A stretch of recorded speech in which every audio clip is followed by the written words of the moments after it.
नमस्कार। आज हम एक बहुत ही दिलचस्प दस्तावेज पर बात कर रहे हैं, living in the land of the dead.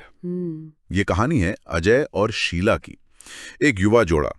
दिक्कत ये थी कि उनका प्यार अंतर जातीय था और गांव में ये मंजूर नहीं था। परिवारों ने साफ मना कर दिया तो उन्हें भागना पड़ा, शादी की और गांव से निकाल दिए गए। हाँ, और फिर जो हुआ वो सोचने पर मजबूर करता है। बेसहारा होकर उन्हें पनाह मिली।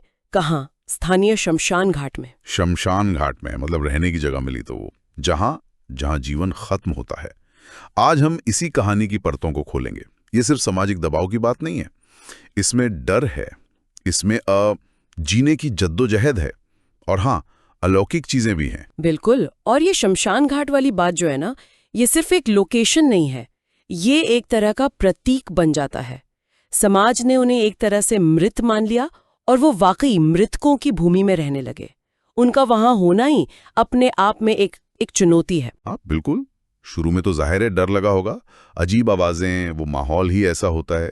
पर धीरे धीरे आप जानते हैं आदत पड़ी जाती है। अजय काम पर जाते, शीला घर संभालती। फिर एक शाम कुछ अजीब हुआ।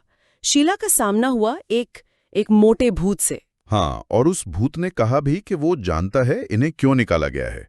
कहा कि हम तुम्हें नुकसान नहीं पहुंचाएंगे, बस हमारे काम में दखल मत देना। ये काम? क्या काम? ये नहीं बताया। नहीं, ये रहस्य ही रखा गया। और ये दिलचस्प है, क्या मतलब है इस काम का?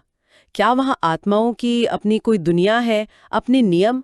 शीला तो डर गई जाहिर है, पर अजय ने कहा, अरे ये तुम्हारा वहम है, जो कि स्वाभाविक प्रतिक्रिया है। हाँ, मानवीय प्रतिक्रिया।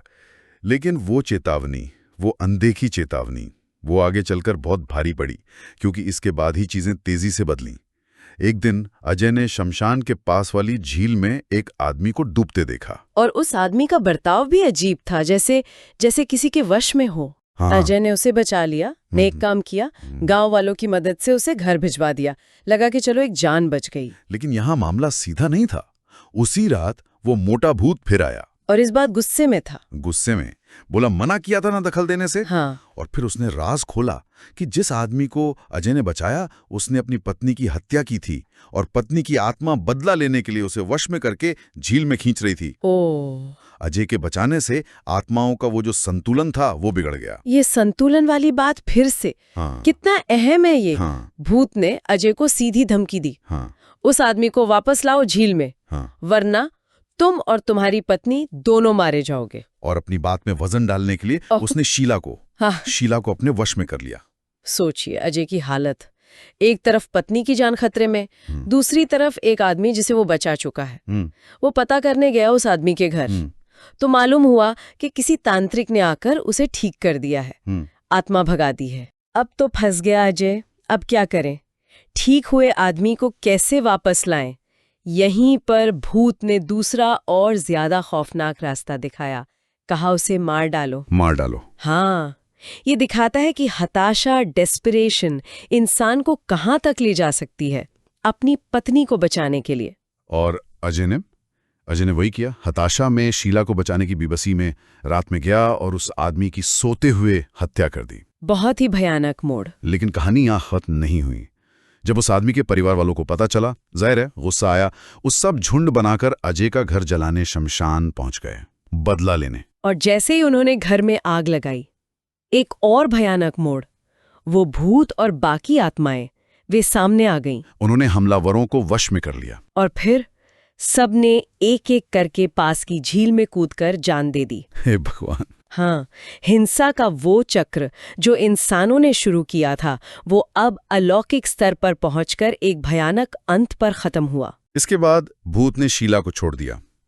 अजय और शीला ने अपना जला हुआ घर फिर से बनाया, पर अब वो जगह वो पहले जैसी नहीं रही। उन्हें हर वक्त बेचैन आत्माओं की फुसफुसाहटें सुनाई देती थीं, पुरानी भी और शायद उन हमलावरों की नई आवाजें भी। बिल्कुल, ये दिखाता है कि उन अनुभवों ने, उस जगह ने उन पर कितनी गहरी अमिट छाप छोड़ी थी। वे सिर्फ शारीरिक रूप से वहां नहीं थे, मानसिक रूप से भी उसी माहौल का हिस्सा बन गए थे। आखिरकार उन्होंने हिम्मत जुटाई, साल भर पैसे जोड़े और फिर दूसरे गांव में एक छोटा सा घर खरीदकर शमशान घाट छोड़ दिया। हाँ, निकल गए वहां से। जाते हुए उन्होंने मुड़कर देखा तो जंगल के किनारे वो आत्माएं खड़ी थी, चुपचाप उन्हें देख रही थी। तो वो निकल तो आए उस मृतकों की भूमि से, पर क्या वो यादें, वो एहसास, क्या वो पीछा छोड़ेंगे? और यही सवाल शायद सबसे बड़ा है ना। क्या इस तरह के गहरे सामाजिक घाव, भयानक हिंसा और अलौकिक शक्तियों से उलझने के बाद सिर्फ जगह छोड़ देने से मन को शांति मिल सकती है, या फिर मृतकों की भूमि में बिताया गया वो वक्त हमेशा के लिए रूह पर एक निशान छोड़ जाता है? ये सोचने वाली बात है कि कुछ अनुभव शायद हमें कभी नहीं छोड़ते, चाहे हम कहीं भी चले जाएं। अगर आपको ये वीडियो पसंद आया तो वीडियो को लाइक करें और चैनल को सब्सक्राइब जरूर करें। और यही कहानी अगर आप इंग्लिश में सबटाइटल के साथ देखना चाहते हैं तो मेरे इंग्लिश चैनल स्टोरी ग्लाइडर को जरूर चेक करें। मैंने चैनल का लिंक डिस्क्रिप्शन में दे दिया है। वीडियो देखने के लिए आपका बहुत बहुत धन्यवाद।